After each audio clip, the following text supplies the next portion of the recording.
Maroc devait avoir ce musée de la photographie. C'est un hommage à la création photographique.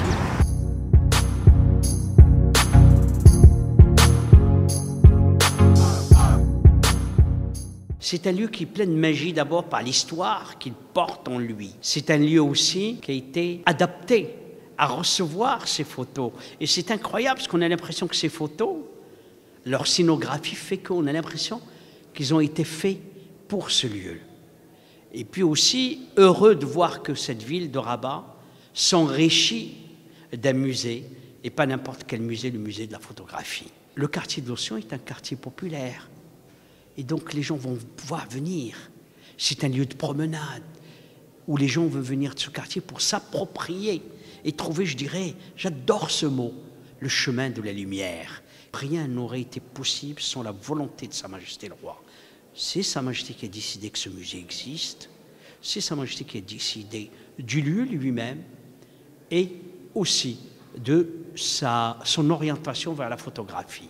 La volonté aussi de la Fondation nationale des musées, c'est aussi de donner la parole. De donner la parole à tous les jeunes Marocains aussi, de s'exprimer. On ne peut pas toujours se focaliser sur ceux qui ont fait l'histoire, mais on a besoin aussi de voir l'avenir et de donner l'espoir à ces jeunes. Donc le fort Rothenburg, c'est un fort qui a été construit à la fin du 19e, exactement en 1888, par des Allemands. Donc il a été construit, il porte le nom d'ailleurs de l'architecte qui l'a construit, c'est Walter Rothenburg, un ingénieur allemand. C'est un premier fort qui a été construit au Maroc en ciment. C'est le plus ancien fort dans lequel on a utilisé le ciment. Donc le fort a été réhabilité grâce à l'intervention de la wilaya de Rabat et il a été restauré bien évidemment grâce à la contribution aussi de la Fondation nationale des musées et au ministère de la Culture. Et actuellement, il est réhabilité pour devenir un premier embryon d'un musée de photographie au Maroc. L'idée de choix des photographes, c'était pas facile. C'était très difficile parce qu'il y a beaucoup de photographes, il y a beaucoup de jeunes photographes. Et on a commencé avec les jeunes parce que il faut aller vers les jeunes et donner des opportunités pour les jeunes. Et l'idée, c'est d'avoir deux générations différentes. Mon génération et la génération émergente et faire une liaison entre les deux.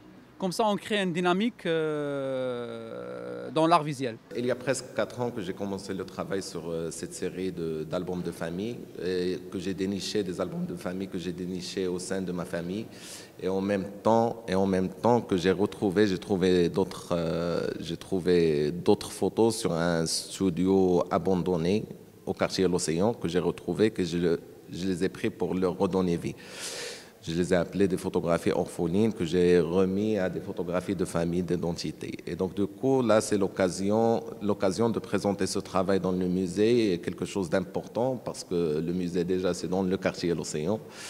Et de reprendre ces photos qui étaient de la poubelle de ce quartier pour les remettre dans un musée au quartier de l'Océan, ça m'a beaucoup intrigué à les mettre en place, à leur redonner vie. Et j'aimerais tellement si les gens passent par le musée, et s'ils s'identifient dans des photos qu'ils les retrouvent, ça pourrait être quelque chose de très bénéfique et génial pour nous. Mes photos ont été exposées pendant l'inauguration du Musée national de la photographie et j'apprécie bien cet événement qui sera qui va servir en fait à rafraîchir la scène culturelle et artistique du Maroc, surtout en tout ce qui concerne les arts visuels.